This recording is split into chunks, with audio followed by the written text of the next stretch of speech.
The heat hit Taiyang's face like a physical blow the moment he stepped off his cargo ship. Kashen 4 was always hot, but today felt worse than usual. The twin suns hung high in the purple sky, baking the red sand until it shimmered with waves of heat. He pulled his worn cap lower over his eyes and grabbed the delivery crates from the cargo hold. Redstone Pass was barely a settlement.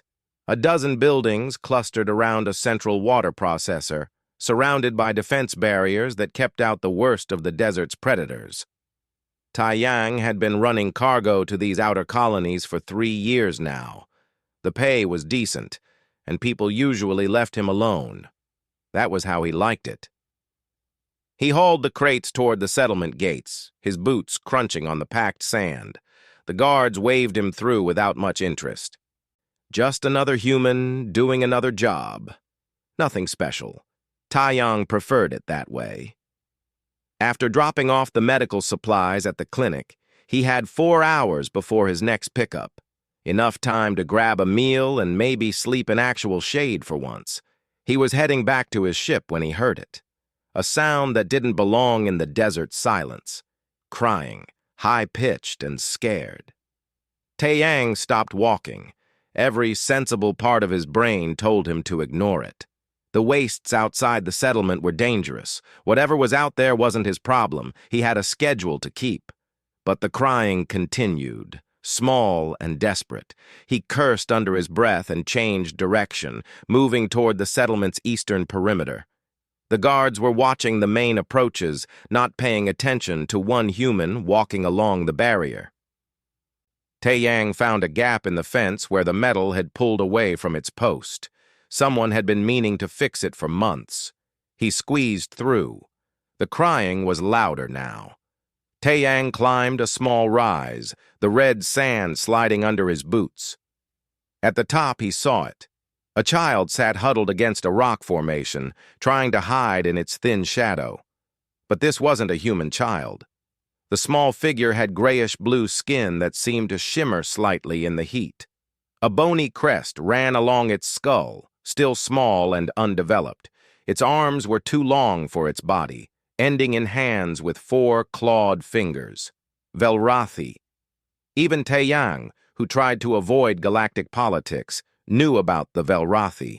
Warrior species, hunters, territorial and dangerous, especially when it came to their young. Getting involved with Velrathi business was a good way to end up dead. The child looked up at him with large, dark eyes. It made a sound, something between a hiss and a whimper.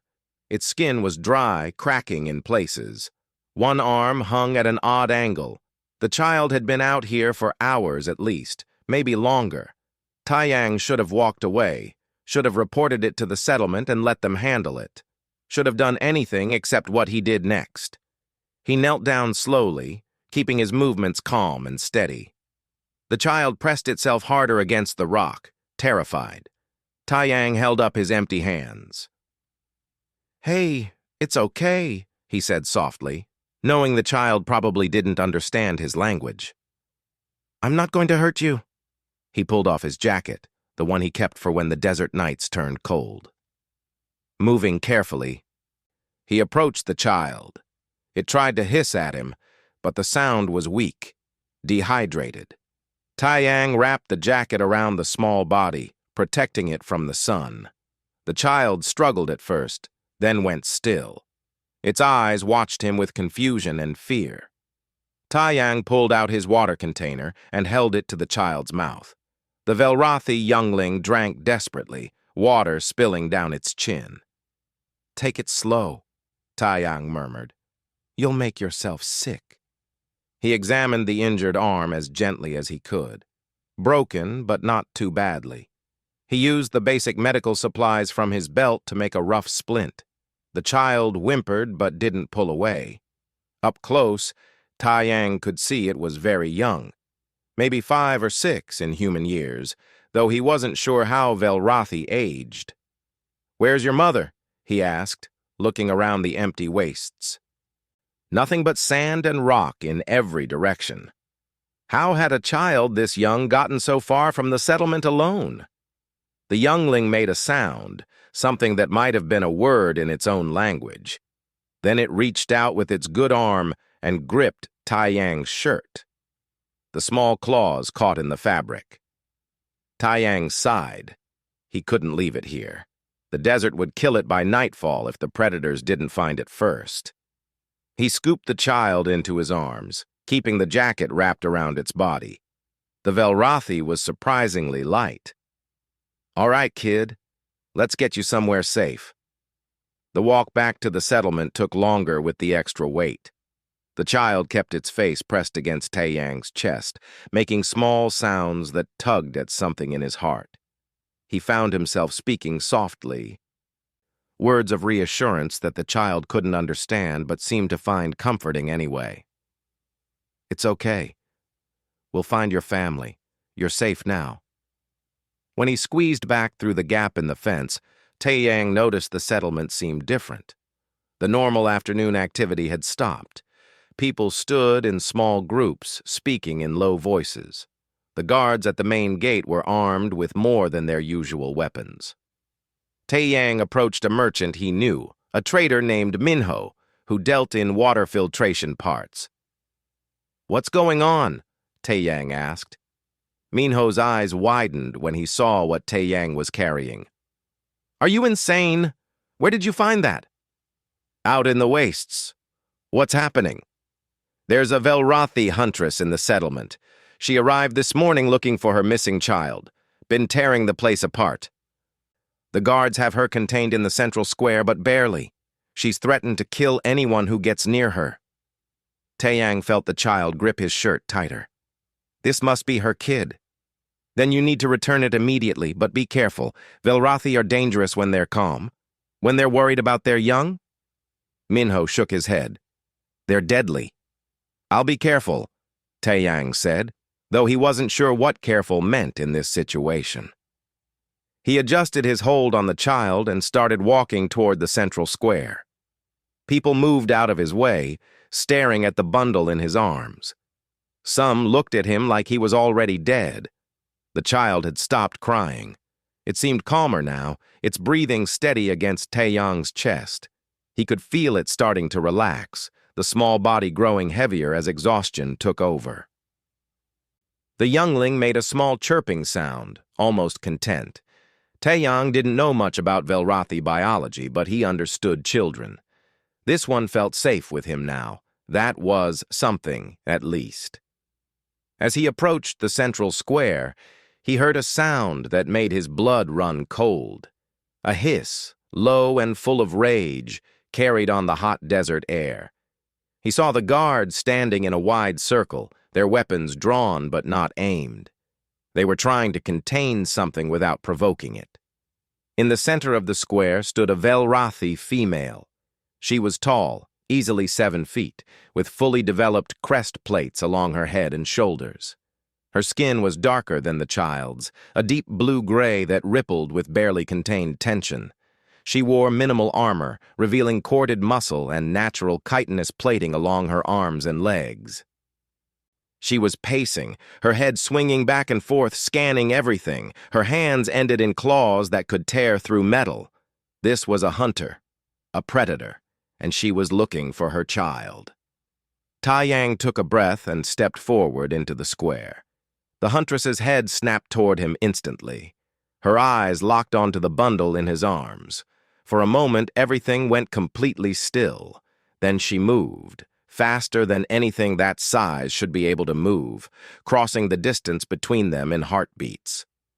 Tai Yang had just enough time to think that maybe Minho had been right about him being insane before the huntress reached him. The impact drove the air from Tai Yang's lungs. One moment he was standing, the next he was on his back in the sand with a Velrathi huntress looming over him. Her claws were at his throat, sharp enough that he could feel them pressing against his skin without breaking it. Yet. But she wasn't looking at him. Her eyes were locked on the bundle in his arms. The child made a sound, a chirp of recognition. The huntress's hands moved with shocking gentleness, pulling the jacket away to reveal the small Velrathi youngling. Taeyang forced himself to breathe slowly, to not move. The guards had their weapons raised now, but nobody was shooting. Smart. If they killed the Huntress while she was this close, her dying reflex would probably tear out his throat. The Huntress lifted the child from his arms with incredible care. Her claws retracted instantly, replaced by something almost like human fingers. She held the youngling close, making sounds that Taeyang's translator couldn't process. Not words, exactly. Something more primal. Parent sounds, relief and fear and love all mixed together. The child pressed against her, chirping and clicking. The Huntress ran her hands over the small body, checking for injuries. When she found the splinted arm, she went very still. Then her head turned back to Taeyang. The claws at his throat pressed slightly harder. The Huntress leaned down, her face close to his. Her nostril slits flared wide, pulling in air. She was smelling him. Taeyang had heard that Velrathi had incredible senses, but experiencing it was different. Her entire body tensed. She pulled back suddenly, holding the child up. She smelled the youngling's skin, its hair, its small hands. Her crest plates lifted, a sign of aggression. The child seemed confused, looking between its mother and Taeyang. The Huntress made a sound, a deep hiss that raised the hair on the back of Taeyang's neck. When she spoke, the translator in his ear struggled to keep up with the speed and fury of her words. "Your sense on him, fool." Taeyang blinked. "What?" She moved faster than he could track, grabbing the front of his shirt and hauling him to his feet. They were face to face now, though she had nearly 2 feet of height on him. Her dark eyes held something between rage and confusion. "Your scent on my daughter. Explain." "I found her in the desert," Taeyang said, keeping his voice calm despite the terror crawling up his spine. "She was alone, injured. I brought her back." "Lies." The Huntress's grip tightened. "No outsider touches Velrathi young. No outsider carries our scent marks. What have you done?" "I wrapped her in my jacket, gave her water, set her broken arm. That's all." The Huntress brought the child closer to her face again, smelling deeply. The youngling reached out toward Taeyang, making a sound. The Huntress's eyes widened slightly. She looked at her daughter, then at Taeyang, then back at the child. "Impossible," she whispered. One of the guards, a brave or foolish man named Jiho, spoke up. "Ma'am, we can sort this out. The human was trying to help." The Huntress didn't even look at him. "Stay out of Velrathi matters, human. This doesn't concern your kind." "I'm human too," Taeyang pointed out, "so it kind of does concern my kind." Her crest plates flared wider. "You dare mock me?" "I'm not mocking anyone. I found a kid in the desert. I helped her. That's it. Whatever you're talking about with sense, I don't know anything about it." The Huntress studied him for a long moment. The child in her arms kept reaching toward Taeyang, becoming more insistent. The Huntress held her daughter away, but the youngling began to cry, the same desperate sound Taeyang had heard in the wastes. Something flickered across the Huntress's face. Pain, maybe, or fear. She set the child down but kept a firm grip on the small shoulder. The youngling immediately tried to move toward Taeyang. The Huntress held her back. "Hana, no," she said in her own language. The translator rendered it a moment later. "He is not Pak." The child called Hana didn't listen.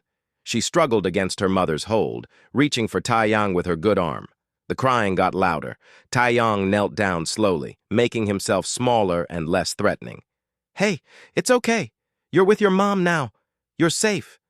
Hana stopped struggling.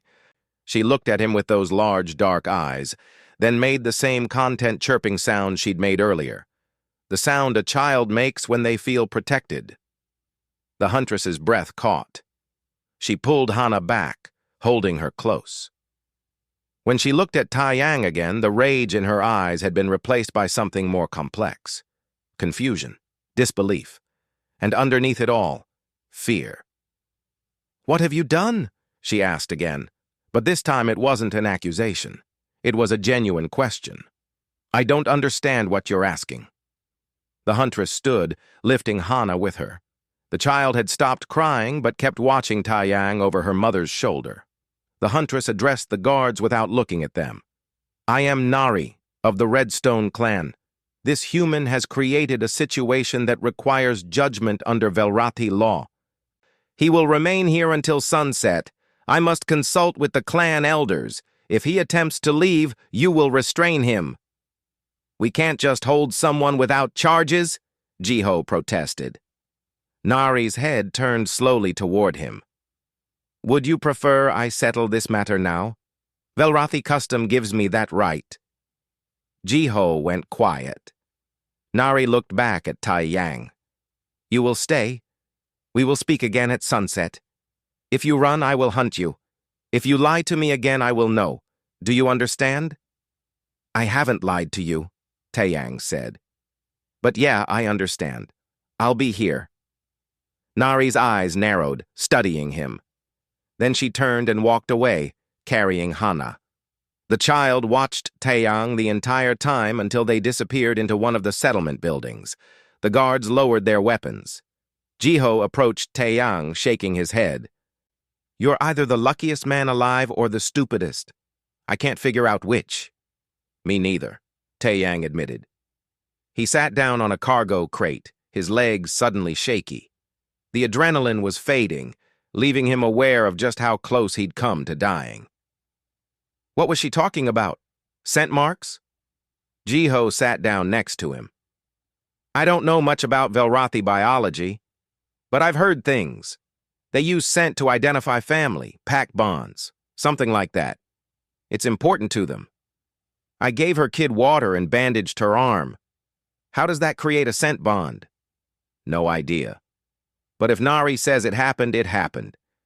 Velrathi don't lie about that kind of thing. It's too important to them." Taeyang rubbed his face with both hands. "So what happens at sunset?" "Honestly, I don't know. Velrathi law is complicated. But if you bonded with her kid somehow, that's serious. Could be she owes you a debt. Could be she has the right to kill you for presuming kinship. Could go either way. That's not reassuring. Wasn't meant to be." Jiho stood up.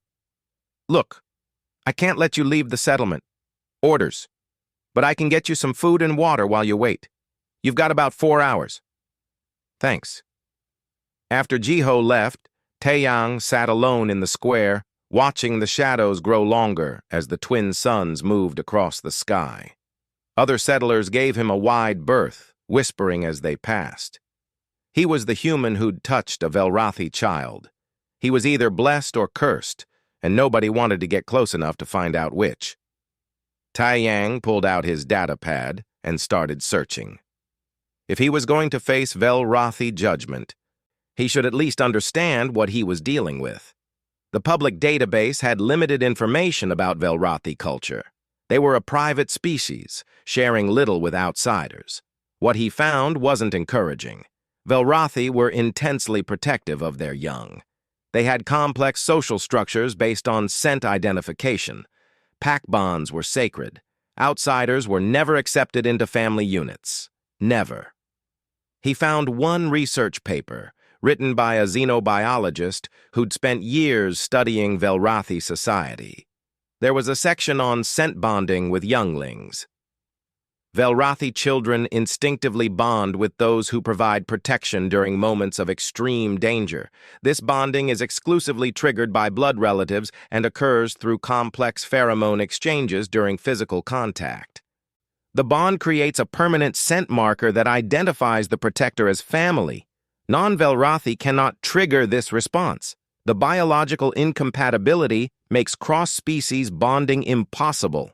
Taeyang read the passage 3 times. Impossible. The word stood out. But Nari had been very clear that his scent was on Hana, that the bond had formed. Something impossible had happened. And at sunset, he was going to have to face the consequences. He looked up at the sky. The suns were lower now, painting the red sand in shades of orange and purple, beautiful and dangerous, like everything else on this world. Taeyang thought about running. His ship was close. He could be in orbit before anyone stopped him. But then he remembered Hana's small hand gripping his shirt, the way she'd stopped crying when he spoke to her. The trust in those dark eyes. He'd told her she was safe. He'd promised, even though she couldn't understand the words. Whatever was coming at sunset, he'd face it. Because that's what you did when you made a promise to a kid, even if that kid was an alien who'd somehow bonded with him in a way that should have been impossible. The shadows grew longer. Taiyang waited. The twin suns touched the horizon when Nari returned. She walked into the square alone, her movements controlled but tense. Taiyang stood up from the crate where he'd been sitting. His legs had gone numb from hours of waiting, but he forced himself to stand steady. Nari stopped a few paces away. In the dying light, her blue-gray skin seemed to glow faintly. Her crest plates were lowered now, not raised in aggression, but she still looked dangerous. Everything about Velrathi was dangerous. "Where is Hana?" Taeyang asked. "Is she okay?" Nari's eyes narrowed. "My daughter is sleeping. The healer says her arm will mend properly. You set the bone well." "Good. That's good. Do not pretend concern for her. You have no right." "I'm not pretending anything," Taeyang said. "I found a scared kid in the desert. I helped her. I'd do it again." "Would you?" Nari took a step closer. "Even knowing what it has cost you?" "What has it cost me?" "Everything, human. Your life, your freedom, your future. All of it hangs on what I decide in the next few minutes." Taeyang met her eyes. "Then decide. I'm tired of waiting." Something flickered across Nari's face. Surprise, maybe. She circled him slowly, and again he felt her drawing in air through those nostril slits, smelling him, analyzing. "I have spoken with our elders. I have consulted our records. I have searched every piece of knowledge our people possess about scent bonding." She stopped in front of him. "Do you know what I learned? That it's impossible for a human to bond with a Velrathi child?" Her head tilted slightly. "You researched. I had 4 hours and nothing else to do. Then you understand. What happened should not be possible. Our biology does not allow it. The pheromone exchanges are specific to Velrathi physiology. No other species can trigger the bonding response. But it happened anyway." "Yes." The word was barely a whisper. "It happened anyway." Nari was quiet for a moment. When she spoke again, her voice was different, less aggressive, more confused. "Hana will not stop asking for you. She cries when I try to leave the room. She keeps making the sounds younglings make when they want their pack parent." Nari's hands clenched into fists. "She wants you. My own daughter wants a human stranger over her own mother." "That's not true," Taeyang said. "She was scared out there, alone and hurt. I helped her when she needed it. That's all. She doesn't want me over you." "You don't understand Velrathi bonding. When a youngling marks someone as pack, it's not temporary. It's not because of gratitude or fear. It's biology, instinct. Hana has marked you as family. Her body knows you as protector. That cannot be undone." "Then we'll figure it out. There has to be a way to—" "There is no way." Nari's voice rose. "Don't you understand? This is sacred to my people. Family bonds are everything. They define who we are, and my daughter has bonded with a human. A species we barely consider civilized.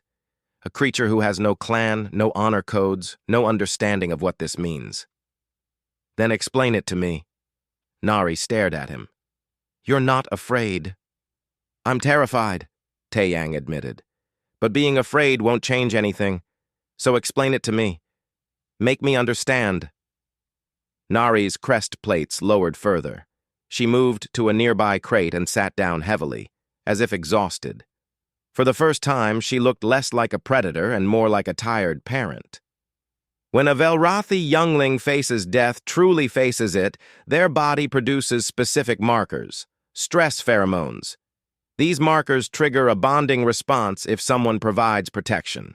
The bond forms through physical contact and sustained care. It's an evolutionary survival mechanism. The youngling bonds with whoever saved them, ensuring continued protection. Okay, but you said only Velrathi can trigger it. Yes, because the bonding requires compatible pheromone structures. The protector must produce the right chemical responses to match what the youngling needs. Other species cannot do this. Their biology is wrong. They don't produce what our younglings require. But I did, apparently. Nari looked at him with those dark eyes. The elders have no explanation. Some think you used technology. Others believe it's a medical anomaly. A few think Hana is defective somehow. She's not defective. I know that. The anger flashed again. But I cannot explain what happened. I only know that when I smell my daughter now, I smell you. Your scent is woven into hers. To every Velrathi who encounters her, she will carry the mark of a human. Do you understand how that looks? Taeyang sat down on another crate, suddenly tired. It looks like I broke something in your culture. Yes. They sat in silence as the last light faded from the sky. The settlement's artificial lights flickered on, casting harsh shadows across the square. Taeyang could hear the normal sounds of evening. People finishing work, conversations, life continuing while his own hung in balance. What are my options? He asked finally. Nari's claws extended slightly, then retracted, a nervous gesture. Under Velrathi law, I have 3 choices. First, I can declare you a transgressor, someone who violated sacred bonds. The punishment is death. Not great. Second, I can exile you, remove you from Hana's life completely, sever the bond by force and distance. This will damage Hana psychologically, but she would eventually recover. Maybe. And third, Nari's jaw tightened. Third, I can perform the rite of pack adoption, formally accept you as extended family, make the bond legitimate under our laws. That doesn't sound so bad. It is worse than death, Nari said harshly. Do you know what it means to be bound by Velrathi pack law? You would be responsible for Hana's safety, her education, her honor. If she fails, you fail. If she brings shame, you share it. You would be tied to our clan for life. You could never leave, never be free of the obligation. Would Hana be okay if I did that? The question seemed to catch Nari off guard. What? The third option. Would it let Hana grow up healthy, without psychological damage? Yes, but then that's the one we should do. Nari stood up abruptly. You don't understand what you're saying. The rite isn't just ceremony. It requires proof. You would have to hunt with me, face danger alongside me, prove you can protect what you've claimed responsibility for. Most who attempt the rite fail. They die in the proving. But some succeed? Rarely, very rarely, and never a human. Your species is weak, soft. You have no natural weapons, no armor, no enhanced senses. You would be facing creatures that killed trained Velrathi warriors. Taeyang stood up to face her. I'm not going to let a kid suffer because I helped her. If there's a way to make this right, I'll do it. Even if it kills you? Even then. Nari studied him for a long moment. Why? Why would you risk everything for a child you don't know, a species you have no connection to? Because she's a kid who needed help. That's all the reason I need. That makes no sense. There's no benefit to you, no gain, only risk and obligation. Not everything is about gain, Taeyang said. Sometimes you do things because they're right, because someone needs help and you can give it. Nari's crest plates rose slightly, then lowered again. She seemed to be struggling with something. This is why the elders cannot understand. Velrathi act for pack, for honor, for survival. We have reasons, calculations, but humans... She trailed off. But humans what? You act without reason. You help those who cannot help you back. You risk yourselves for strangers. It makes no evolutionary sense. It should make your species weak." She paused. "Yet you survive anyway." "Maybe that's why we survive. Because we help each other." Nari made a sound that might have been a laugh or a scoff. "You're either very wise or very stupid." "Probably stupid. But I'm willing to try this right thing, if it means Hana will be okay. The proving won't be easy. We hunt the creature that killed Hana's father, a razorback leviathan. They're nearly impossible to kill." "Nearly isn't the same as impossible." "You sound confident." "I'm not," Tae-Yang admitted. "But I've learned something about impossible things lately. Sometimes they happen anyway." Nari's expression shifted. For the first time, she almost looked like she might be considering him as something other than a problem to be solved. "If we do this, if you attempt the right, there is no going back. Success binds you to my clan forever. Failure means death. There is no middle ground. I understand. Do you? Because once we begin, I cannot protect you. The proving requires you to face the danger on your own terms. I can guide you, but I cannot save you. If you fall, you fall." "I get it. When do we start?" Nari was quiet for several heartbeats. Then she extended her hand, claws retracted. A human gesture, borrowed from other species. "Tomorrow, at dawn, we hunt." Tae-Yang took her hand. Her grip was careful, controlled. She could have crushed his bones without effort, but she held back.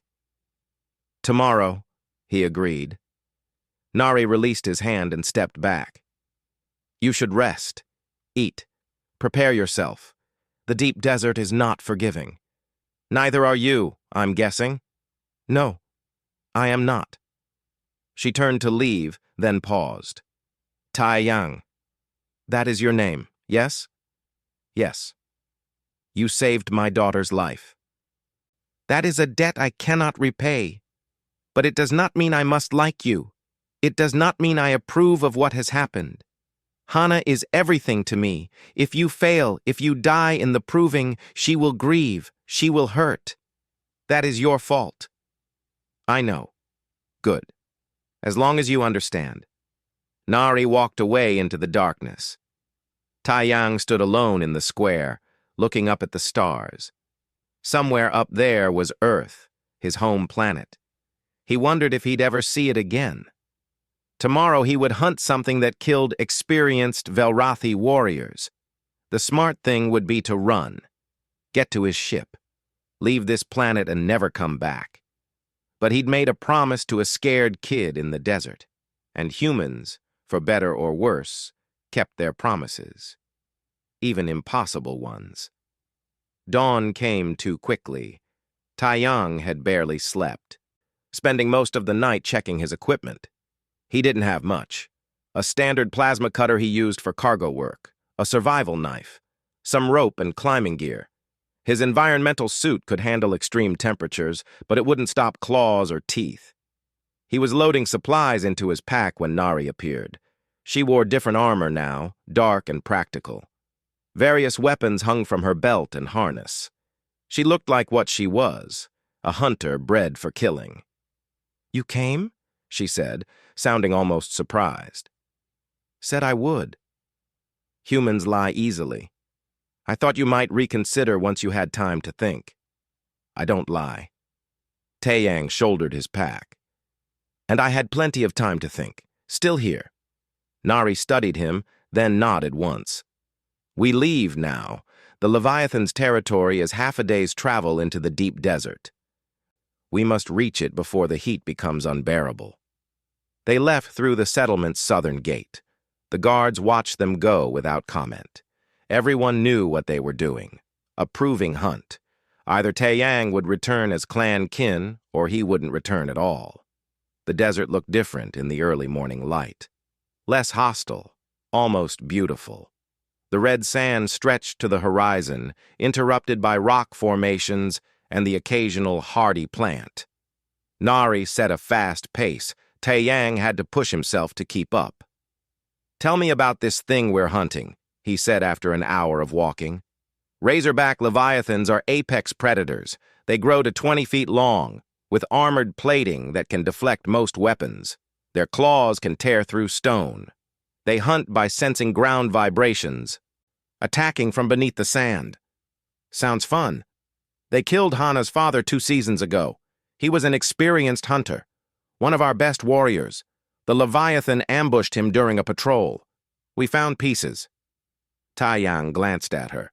Nari's face was neutral, but her crest plates were lowered. A sign of grief, he was learning. "I'm sorry," he said. "Don't be sorry. Be prepared. The Leviathan is still out there, still hunting. It has grown bold, attacking closer to settlements. We've tried to kill it 4 times. 4 times it has escaped, killing 2 more of our warriors. So this thing is smart. Very smart. And it knows our hunting patterns. It knows how Velrathi fight, but it doesn't know humans." Nari looked at him. "That might be your only advantage." They walked in silence for a while. The twin suns climbed higher, and the temperature rose steadily. Taiyang's suit kept him cool, but he could feel the oppressive weight of the heat outside. "Why did you bring me here?" he asked. "You could have chosen death or exile. Why give me a chance to prove myself?"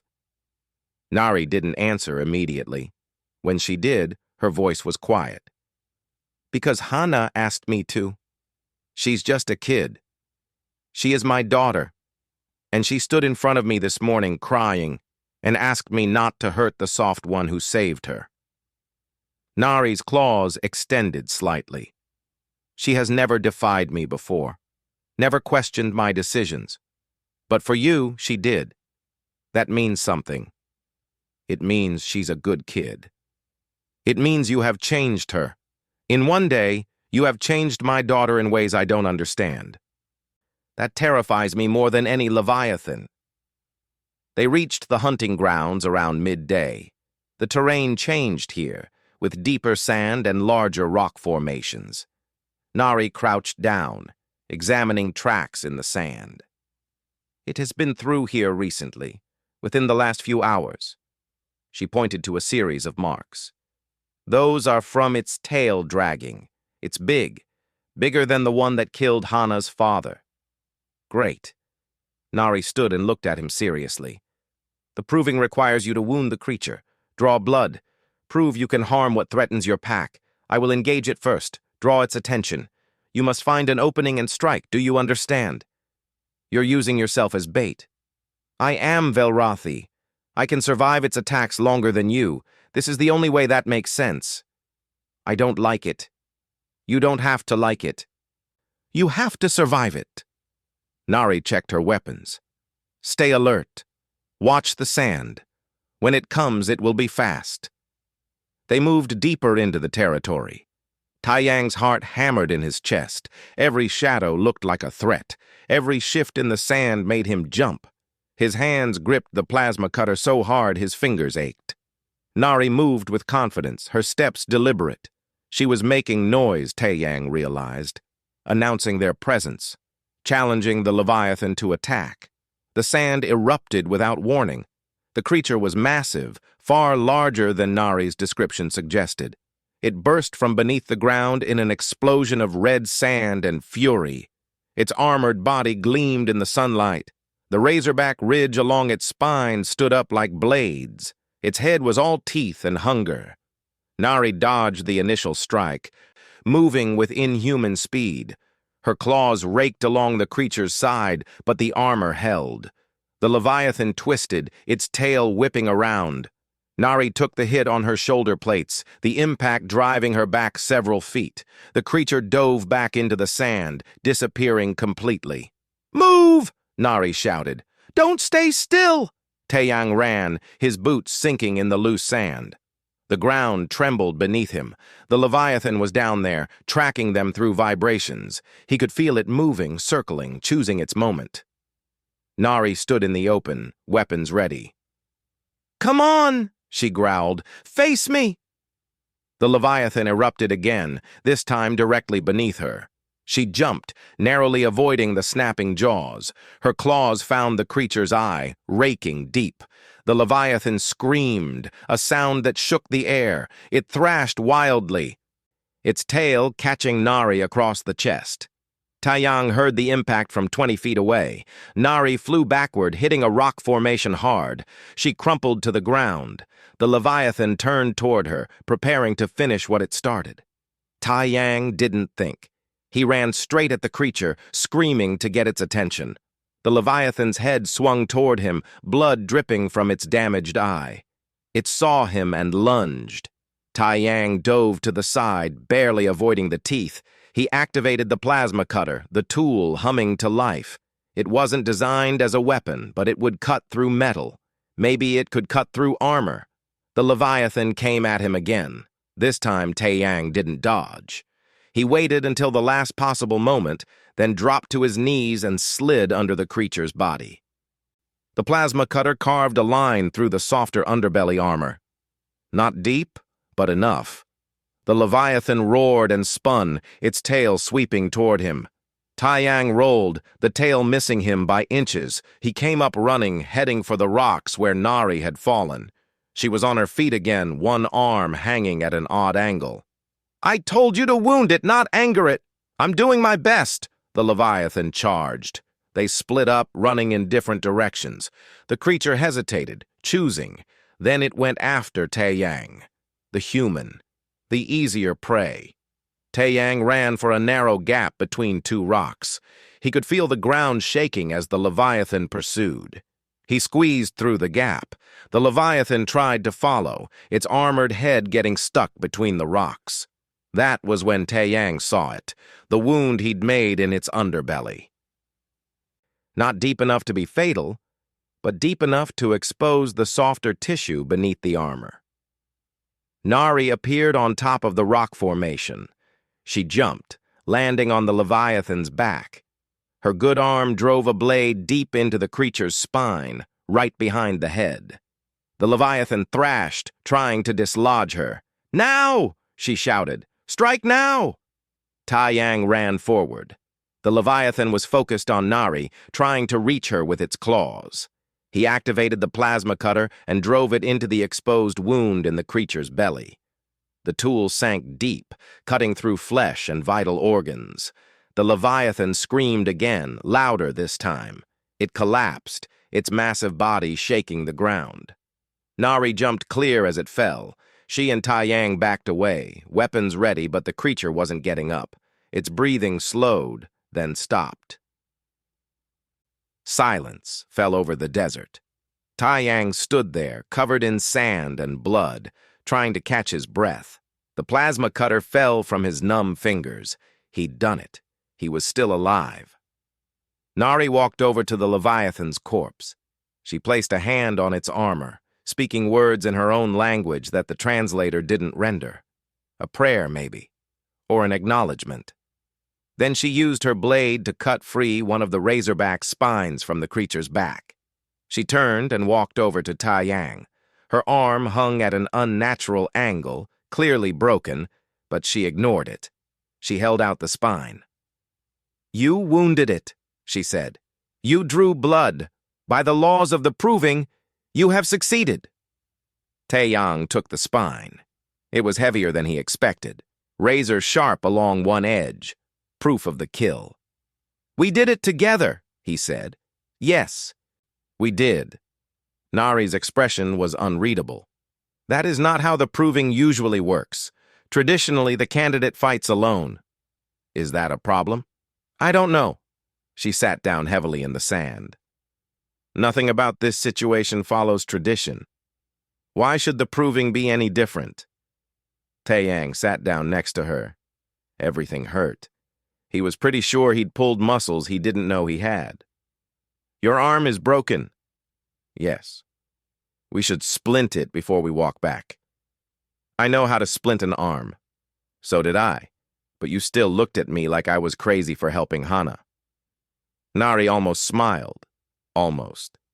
"You are crazy. A sane human would have run." "Probably." Taeyang pulled medical supplies from his pack. "Hold still." He set her arm as carefully as he could.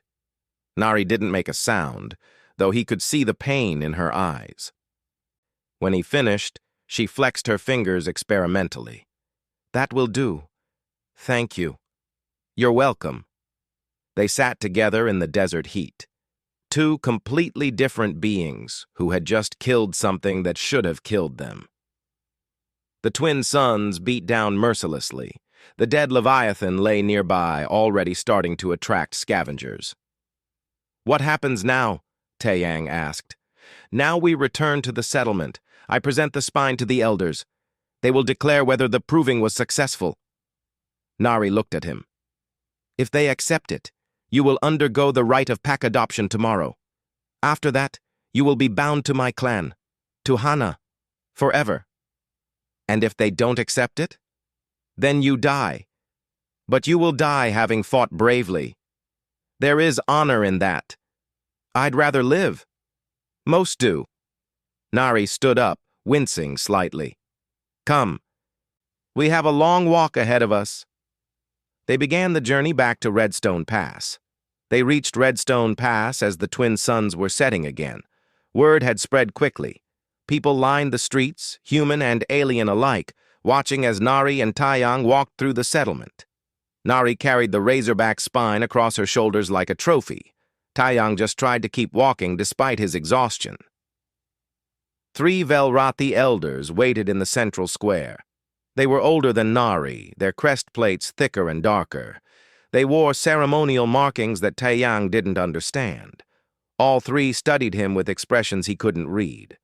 Nari knelt before them, bowing her head. She spoke in her own language, her voice formal and controlled. The translator in Taeyang's ear rendered it a moment later. "Honored elders, I present the spine of the razorback Leviathan that killed my mate. The proving has been completed. The human Taeyang has drawn blood from our clan's enemy." The eldest, a female with silver markings on her crest, stepped forward. "The proving is sacred. It must be completed by the candidate alone. You fought beside him, Nari. We saw this through the tracking beacon." "He needed no help wounding the creature," Nari said. "He struck the Leviathan while it was focused on me, but the strike was his own. His courage was his own. I merely distracted the beast. This is irregular. Everything about this situation is irregular, Elder Hyaron. A human has scent bonded with my daughter. A human requested the proving. A human succeeded where 4 of our warriors failed. At what point do we acknowledge that the old rules do not apply here?" The elders conferred quietly among themselves. Taeyang stood waiting, trying not to show how nervous he was. His entire future hung on whatever they decided. Finally, Elder Hyaron turned back to them. "The proving is accepted. The human has proven his ability to protect what he has claimed. Tomorrow at dawn, the rite of pack adoption will be performed." Relief flooded through Taeyang. He'd lived through another day. That was something. "However," Elder Hyaron continued, "there are concerns. Many in our community believe this bond is unnatural, that accepting a human into our clan weakens our traditions. Some have spoken of leaving Redstone Pass entirely rather than accept this situation." "Then let them leave," Nari said sharply. "They were not there when Hana was lost. They did not search the desert while I feared my daughter was dead. This human found her. He saved her. If our traditions cannot honor that, then our traditions are meaningless." The elders' crestplates rose slightly. "Watch your tone, Nari. You may be grieving and desperate, but respect is still required." Nari lowered her head. "Forgive me, Elder, but my daughter is everything to me. I will not apologize for defending her or those who protect her." Elder Hyaron's expression softened slightly. "We understand your position. The rite will proceed. But know this, human." She turned to Taeyang. "If you accept this bond, you accept all that comes with it. You will be judged by Velrathi standards. You will be expected to uphold our codes of honor. You will raise Hana to be a proper member of our clan. Fail in any of this, and you will face consequences. I understand, Taeyang said. Do you? Because your species is known for making promises easily and breaking them just as easily. Not all of us. We shall see. Return at dawn. Be prepared. The elders departed, leaving Taeyang and Nari alone in the square. Nari sat down on the same crate where Taeyang had waited the day before. She looked tired, her broken arm cradled against her chest. You still have time to run. The rite hasn't been performed yet. You could leave tonight. Are you trying to get rid of me? I'm giving you an option. Once the rite is done, there is no escape. You will be bound to this life, to this clan, forever. You should be certain this is what you want. Can I see Hana first? Nari looked surprised. Why? Because she's the reason I'm doing this. I want to see if she's okay. After a moment, Nari nodded. Follow me. She led him to a small dwelling on the edge of the settlement. Inside, it was simple but comfortable. Velrathi didn't use much furniture, preferring spaces they could move through easily. Hana sat on a cushion, playing with some kind of puzzle toy. Her broken arm was properly splinted now, held against her small chest with a sling. When she saw Taeyang, she made a happy chirping sound and tried to run to him. Nari caught her gently. Careful, little one. Your arm needs time to heal. But Hana pulled free and walked to Taeyang, looking up at him with those large, dark eyes. She reached out with her good hand and touched his leg, as if confirming he was real. Then she made the content sound again, the one that meant safety and family. Taeyang knelt down to her level. Hey, kid. How are you feeling? Hana responded in her own language, words tumbling out quickly. The translator struggled to keep up, but the meaning was clear enough. She was happy he was back. She'd been worried about him. She'd missed him. I missed you too, Taeyang said softly. Hana hugged him with her good arm, pressing her small face against his shoulder. Taeyang looked up at Nari, who was watching them with an expression he was starting to recognize. Confusion mixed with acceptance, fear mixed with hope. She really has bonded with me, hasn't she? Taeyang said. Yes, completely. Nari's voice was quiet. I have been watching her all day.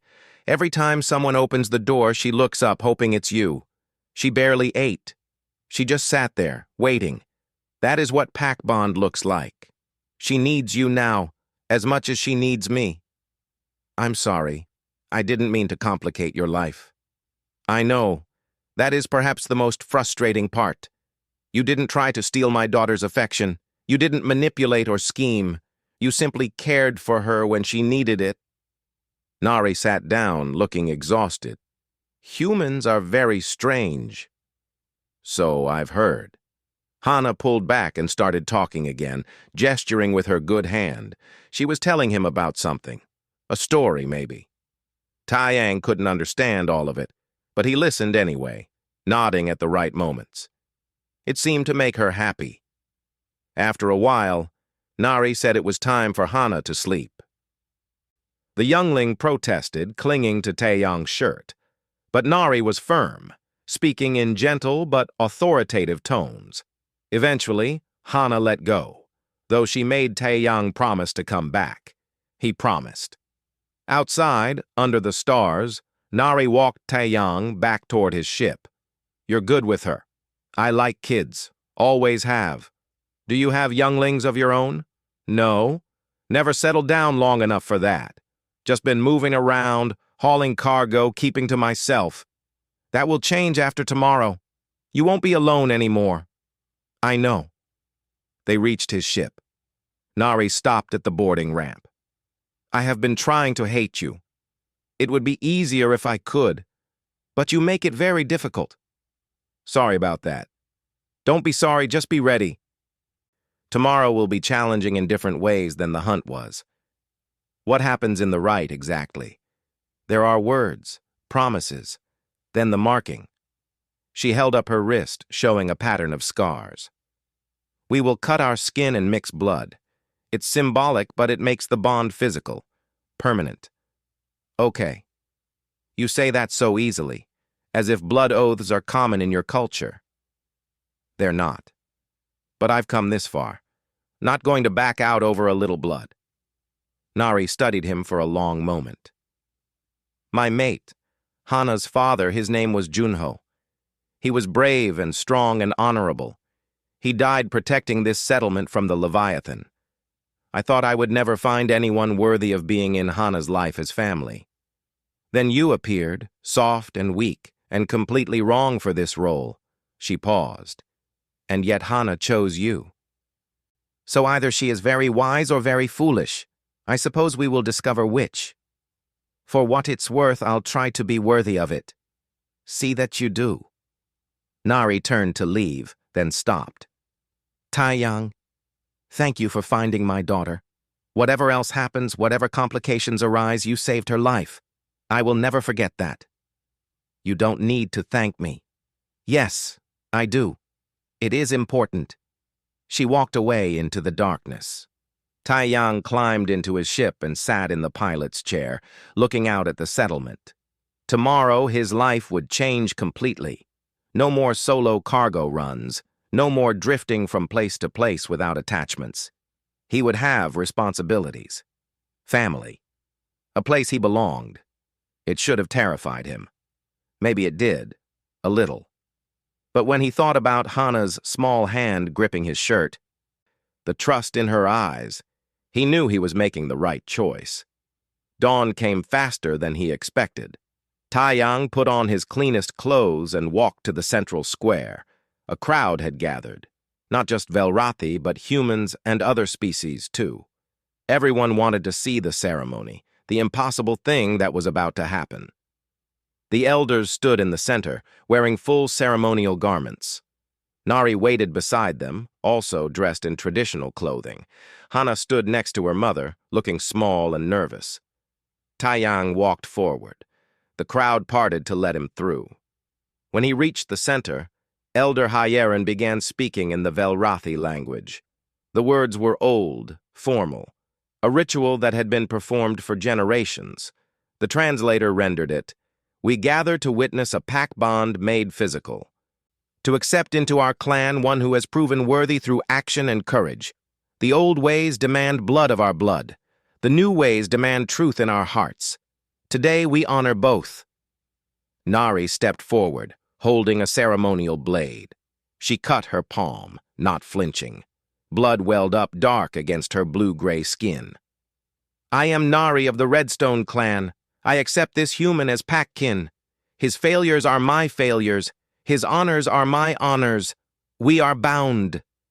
Elder Hyerin turned to Taiyang. "Your turn, human. If you accept this bond, cut your palm and speak the words." Taiyang took the blade. It was sharp and cold. He cut his palm, the pain sharp but brief. His blood looked very red next to Nari's darker blood. "I am Taiyang. I accept this bond. I will protect what is mine to protect. I will honor what I am bound to honor. I accept all that comes with this choice." Then let the blood mix. Let the bond be sealed. Taiyang pressed his palm to Nari's. Their blood mingled, running between their fingers. He felt something strange, like a current of electricity running through his hand. Nari's eyes widened slightly. She felt it too. "It is done," Elder Hyerin announced. "Taiyang is now pack-kin to the Redstone clan. He is bound to Hana as family. He is bound to our laws and customs.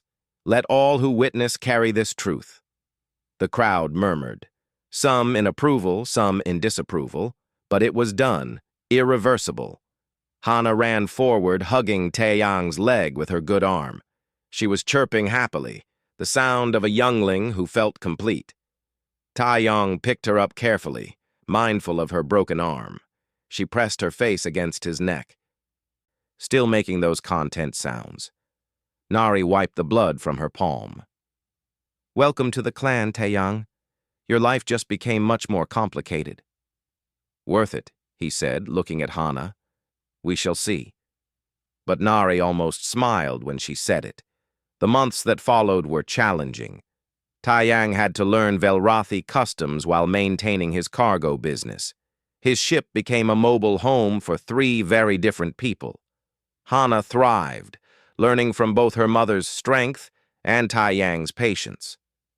Other species watched with fascination as the impossible family navigated space together. There were problems. The extremist faction that Elder Hyerin had warned about caused trouble. There were threats. Some Velrathi refused to accept the bond, but Nari and Taeyang stood firm, protecting what they'd built. And slowly, things changed. Other cross-species bonds began to form. Not many, but enough to show that what happened with Hana and Taiyang wasn't completely unique. Humans, it turned out, had a gift for breaking biological rules through sheer stubborn compassion. One evening, several months after the rite, Taiyang sat in his ship with Hana while Nari handled settlement business. Hana's arm had healed completely. She was teaching him words in her language, giggling when he pronounced them wrong. "Am I doing this right?" he asked. Hana chirped and nodded. Then she said, in carefully practiced human words, "You are family. That is always right." Taeyang felt his throat tighten. "Yeah, kid. I guess it is." Outside the viewport, the stars stretched endlessly. Somewhere out there was Earth, his old life, the simplicity he'd left behind. But here, in this small ship with an alien child who'd chosen him through impossible biology, Taeyang had found something better. He'd found home. And when Nari returned later, finding them both asleep, Hana curled against Taeyang's side. She stood in the doorway for a long moment. Then she pulled out her communication device and took a picture. Evidence of the impossible. Proof that sometimes family wasn't about biology or tradition or even logic. Sometimes family was simply about a human who found a lost child in the desert and refused to let go. The scent remained. It always would. And that was exactly as it should be.